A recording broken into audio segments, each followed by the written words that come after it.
I'm going to take care of the two cases that are going to be pleas first. Okay. I know we've got some people. Yeah, just come on right up here. Mr. Curtis, what case are you here on? Mahoney. All right. Before the court is the people of the state of Michigan versus Carson Mahoney, file number 171829999FY.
Somebody's got their cell phone in the courtroom on.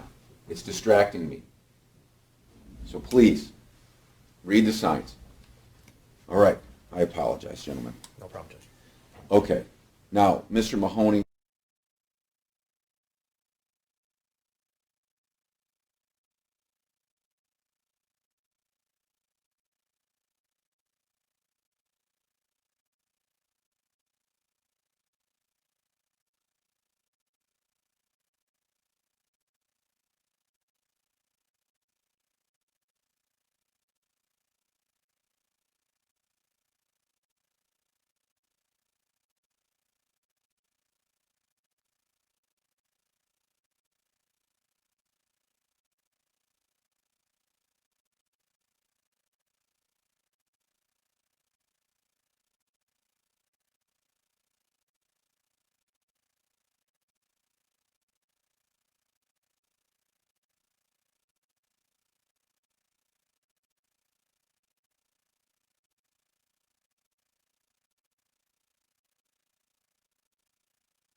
What's the total? The total's $575. Can I give $375 today? You sure can. Make sure you keep your receipt for that $375, and then I'll let you set up a collections agreement for the balance with the 60th District Court Probation Department. So you're to report there immediately upon concluding this hearing, down on the first floor. Okay. Elevator lobby down towards Apple Avenue on your left. Yep. All right? Thank you. You're welcome. Sorry about that. That's okay. Bureaucracy. All right. And now he's... All right, and this has to be put in Mr. Mahoney's file. All right.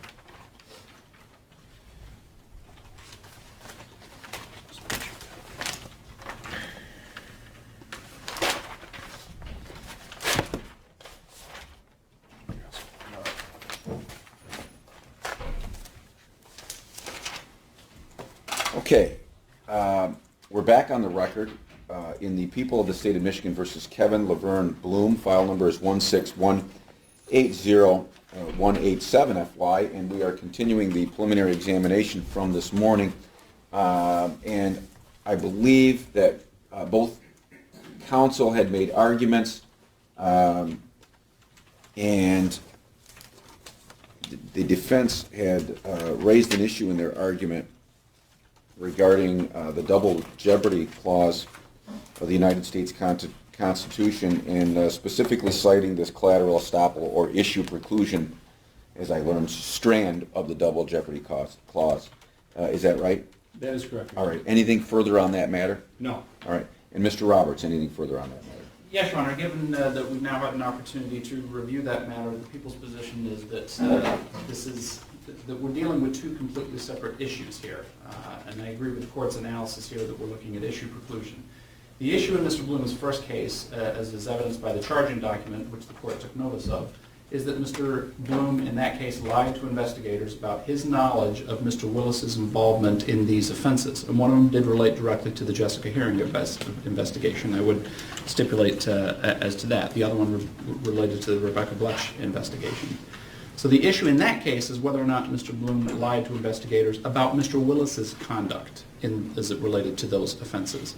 This case charges Mr. Bluhm with a completely separate crime. The issue in this case is whether or not Mr. Bluhm participated in the commission of those crimes, albeit in this case as an accessory after the fact.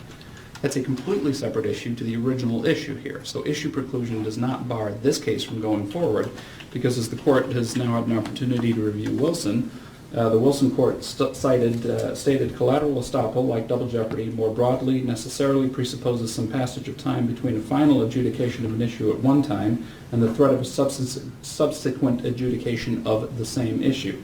That's the Wilson case. Looks like it's page 103 of the Wilson opinion. It then goes on to talk about the Yeager case, citing some discrepancies with the Powell case. In talking about Yeager, it is instead the Yeager holding that demonstrates why the prosecution cannot retry the defendant for felony murder. Yeager embodies the unremarkable but fundamental principle that if an issue has been finally resolved at one moment in time, the same issue cannot be resolved differently at a subsequent time. So Mr. Hayes' argument here that this issue has already been adjudicated and resolved would even have more credibility to present to the court if this issue had been resolved in Mr. Blum's favor. In other words, if he had somehow been acquitted of that charge, then I could see fashioning some type of an argument here. But the issue wasn't even resolved in his favor back then. So there's no issue preclusion here from us moving forward now with the claim that Mr. Bluhm was actually involved in this offense. Not that he lied about somebody else's involvement in this offense, but that he himself participated after the fact in this offense. Because, again, this Wilson case came down to a situation where the defendant was tried for felony murder and for first-degree home invasion, among other charges, and he was ultimately acquitted of the first-degree home invasion. On the retrial, the prosecution attempted to move forward with a felony murder theory, using first-degree home invasion as the underlying crime associated with the felony murder, and the court said you can't do that because he's already been acquitted of first-degree murder. So if somehow this charge were tied to Mr. Blum's prior conviction for lying to an officer, if he had been acquitted of that, then yes, that would have an impact certainly on our ability to move forward. But our case here is not tied in any way to Mr. Blum's prior conviction for lying to the investigators. The only similarity between the two is that we're talking about his statements here, but this is issue preclusion. This isn't the actual conduct itself that we're talking about here. So, and it's interesting to note that if the defendant in Wilson had been actually convicted of that first-degree home invasion, and the jury had reached a hung verdict on the underlying murder charge, there's no question he could have been retried for felony murder with first-degree home invasion as the predicate felony offense. In fact, we just had this issue come up here in this circuit, in one of my cases, in fact, where an individual was convicted of a gang-related felony charge related to a murder charge, where the jury hung on the murder verdict. The Supreme Court has already reviewed that and said that there's no issue with us moving forward under a double jeopardy argument because that issue was decided in our favor. The underlying charge was decided in our favor. So even if the court wanted to approach it from that standpoint, that somehow these cases are tied together, and they're not, the issue was decided in our favor in Mr. Bluhm's case because he was convicted of that charge. But again, the fundamental argument here is that that is completely separate conduct. It's a completely separate issue than the issue that we're dealing with today. The issue today is Mr. Bluhm's actual involvement in this offense, not his statements to investigators about Mr. Willis's involvement in that offense. All right. Anything else? I'd like to respond to that, Your Honor. I'm going to give you that chance to make a Thank you. record. Thank you. Your Honor, I couldn't disagree more that these are completely different issues. Mr. Bluhm has been in jail since he was charged with the first two felonies, which he's been convicted of. Mr. Bluhm's statements about Mr. Willis's involvement is his crime. And you can't separate them, say, oh, he was talking about, Mr. Willis in the first two crimes, and he's talking about himself in the second crime. It's the same action. The record is very clear today. Without Mr. Bluhm's statements being true, there's no evidence of a crime. That was the witness's testimony. His statements to the detectives have to be true. The Lieutenant Cashier went on at great lengths at how he personally decided the veracity of the statements. Mr. Hayes, I'm just going to stop you for a second because what I think you're being pretty broad in your statements. And really, on this record, only one of several of the statements that Mr. Bluhm allegedly made to Detective Cashier and Detective Ferris and those involved in taking statements from him needs to be true for him to be an accessory after the fact. They could have all been lies except for one. Right? True. Okay, so But by... if I may respond.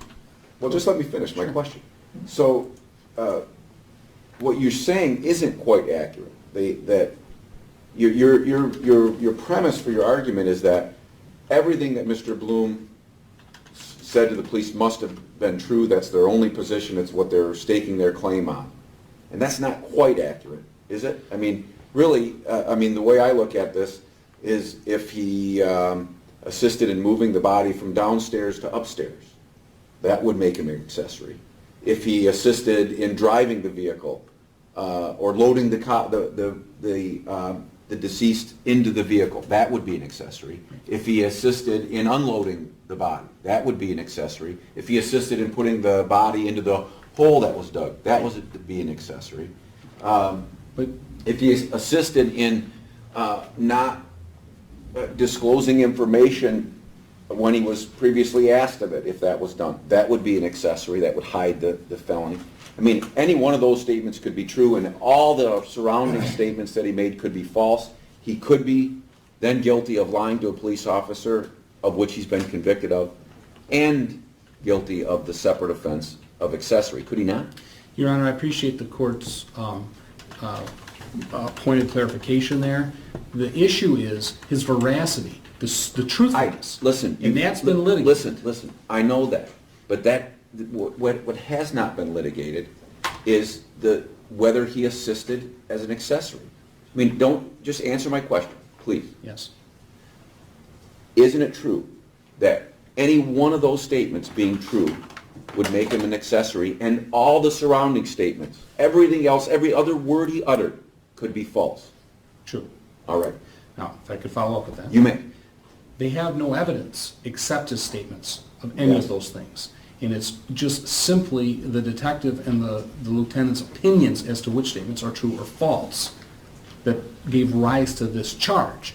So if they had separate evidence that he helped in the home or he helped bury the body, if they had actual evidence outside of my client's statements, and that would relieve them of proving he was being truthful or not truthful, okay? But isn't it on the prosecution to then prove that up at a trial to a finder of fact?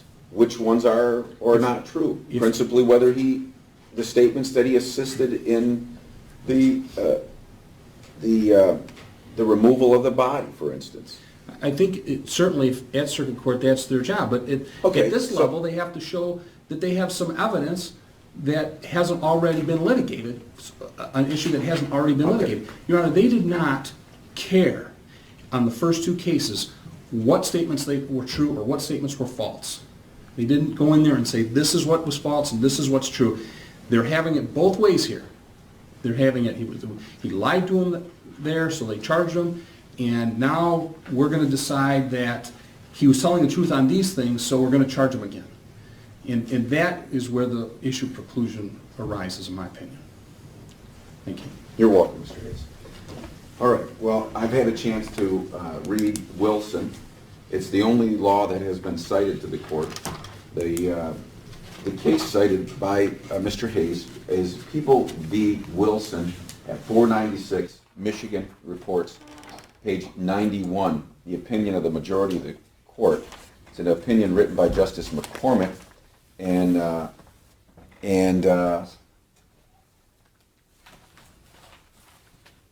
joined in by three other justices, making it a majority opinion. I've had a chance to review that.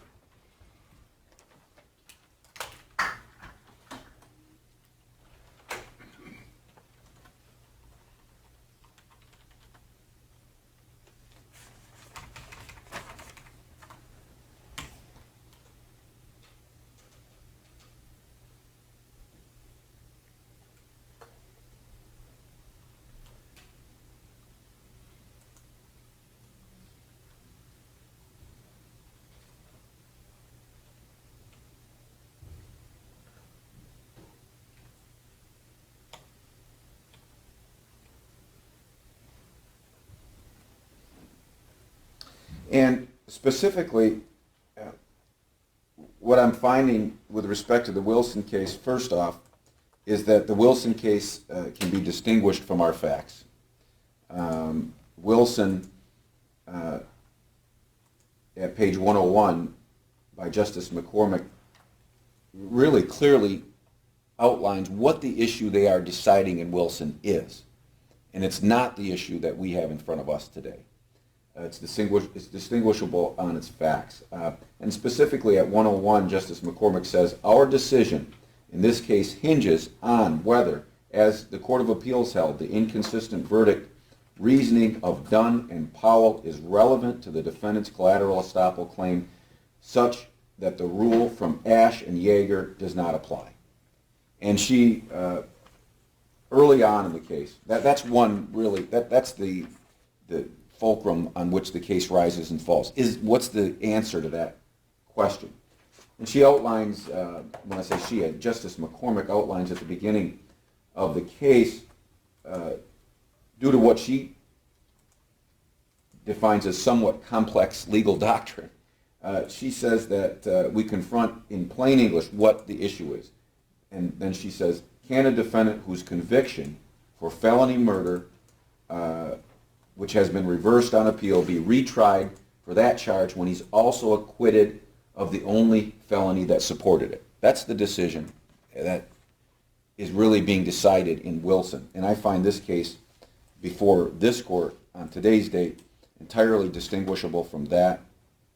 This case does not involve an acquittal. This case does not involve a hung jury, as the cases in Yeager and Powell did. Our case involves previous guilty pleas, one of which really doesn't have much applicability to this case, one which probably does have some applicability to this case, in that Mr. Roberts said that the two lying to the police officer cases, one was predicated on the Rebecca Bletch homicide, one was predicated on lies relevant to the Jessica Herringa murder. But be that as it may, I'm finding Wilson to be distinguishable. My second reason for the decision that I'm going to announce in short order here is that at page 98 of the opinion, Justice McCormick defines double jeopardy as this: the double jeopardy clause of the United States Constitution protects defendants against the threat of successive prosecutions for the same offense and multiple punishments for the same offense. Specifically, I'm finding this is not the same offense. And I think we would all concede that you're not making the same offense argument, Mr. Hayes. You're conceding that. And that's relevant because in footnote number 1 of the decision, the Supreme Court really distinguishes between are you making the same offense argument or are you talking about the collateral estoppel strand of the double jeopardy clause. And I know that you're making a collateral estoppel strand argument. But I want this record to be clear that this is not the same offense. And I'm finding that to be clear in my mind. Also at page 98, Justice McCormick talks about what collateral estoppel is in the context of this decision. And she says, collateral estoppel, also known as issue preclusion, is a common law doctrine that gives finality to litigants, period. In essence, collateral estoppel requires that once a court has decided an issue of fact or law necessary to its judgment, that decision may preclude relitigation of the issue in a suit on a different cause of action involving a party to the first case. Well, clearly you have a party to the first case, Mr. Bluhm.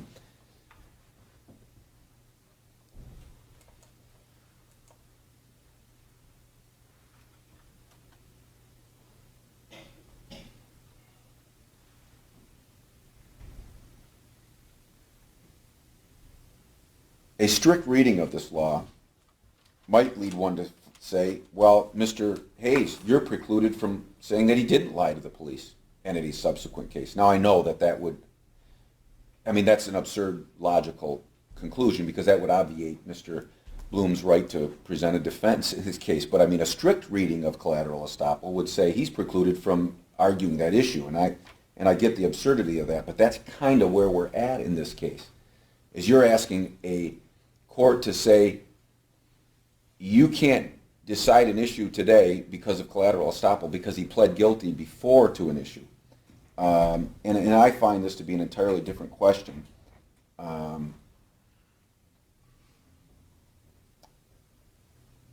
The issue before this court is whether he's an accessory after the fact, and really not even that, is whether there's probable cause to show this court on this date with the evidence that was presented by the prosecution that there's probable cause to believe that Mr. Bluhm was involved in that criminal offense.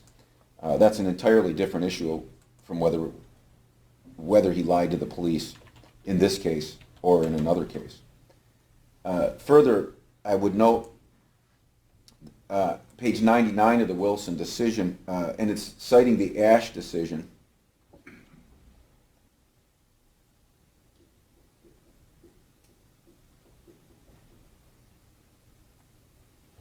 It's about 3/4 of the page down. And quoting Ash, the Wilson decision really puts the question to the court this way. The question is, quote, whether a rational juror could have grounded its verdict upon an issue other than that which the defendant seeks to foreclose from consideration, period, close quote. And that's kind of where I was at in my question to you, Mr. Hayes. Is really a rational fact finder in this case, for me today, or a rational jury in circuit court,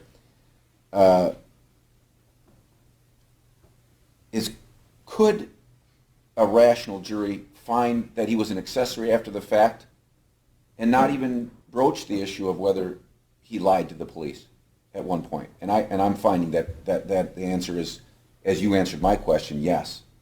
A rational juror could base its verdict on something other than was decided in the previous two guilty pleas.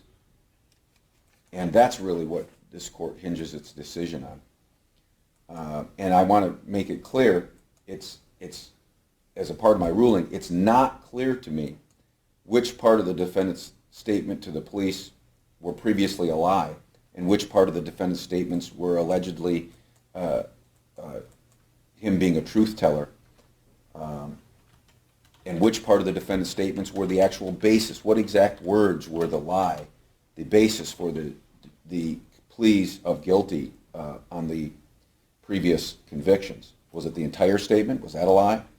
Part of the statement was that he lied? Is that made up? Where the body was buried, was that a lie? I'm not sure. The part where he allegedly said that he assisted putting the body in the hole, is that part a lie?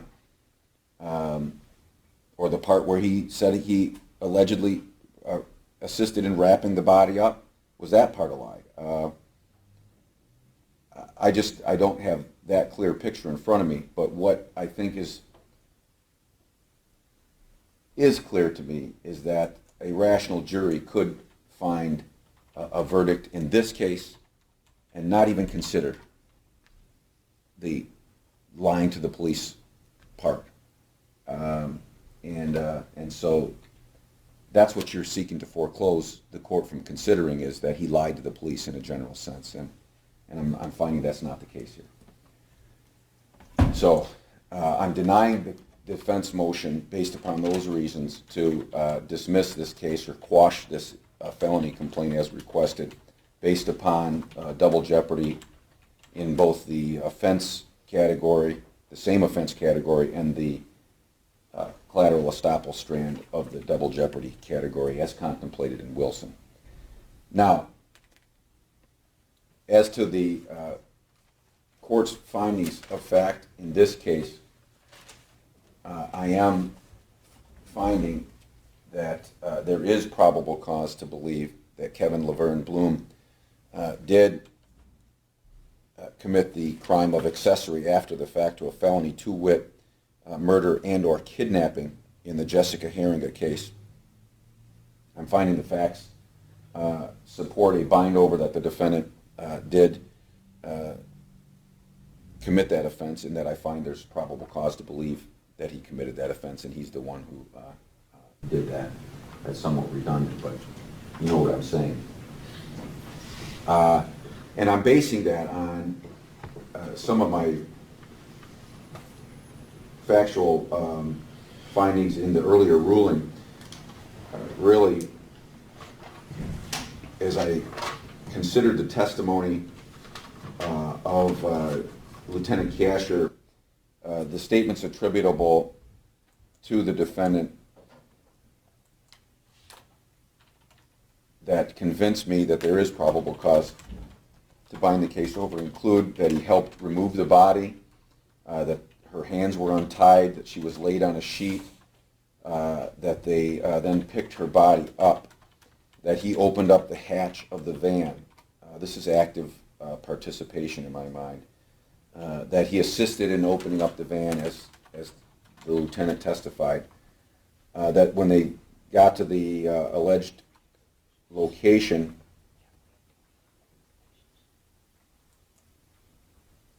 that both he and Mr. Willis had grabbed the body and put the body in the hole. Also of import to the court are the factual allegations put forward by the prosecution that the hard drive on his computer, on Mr. Bluhm's computer, was removed, and that his cell phone had been factory reset, meaning that the cell phone was wiped clean of all of its contents. I find that to be relevant information. And the reason I find that to be relevant information is both parties stipulated that the court could consider the factual basis for the bindover of Jeffrey Willis in my findings of fact here. And there was a significant bit of evidence in that case presented in this court regarding information found on a computer as it related to the Jessica Herringa homicide and kidnapping, and as it related to Rebecca Bletch and that homicide. And there was significant evidence presented, in my mind, that was culpable evidence as to Mr. Willis on his cell phone. And the fact that Mr. Bluhm, in the context of this situation, given his alleged statements here, that the removal of a hard drive and the wiping clean of a phone would, in my mind, is evidence of guilt similar to that of flight. It may be for some innocuous reason, but it may not be. But I'm considering that those two pieces of evidence in my my decision today. So I am finding that this common law offense of accessory after the fact is one that's not cognizable in the district court, and based upon this record, I am binding the matter over to circuit court for trial. And any issue as to bond, Mr. Roberts or Mr. Hayes? Not here, Your Honor. All right. Thank you. Your Honor, is there a circuit court arraignment we can waive, or is there no more circuit court arraignments? Well, there's a local court rule now in play where after bind over, as long as the prosecution provides the defense within 5 days of bind over a copy of the felony information, there is not going to be another reading of that formally in circuit court. Okay, And thank it you. really kind of accomplishes. Okay, so we don't have to waive it. No. All right, thank you. Thank you. You're welcome.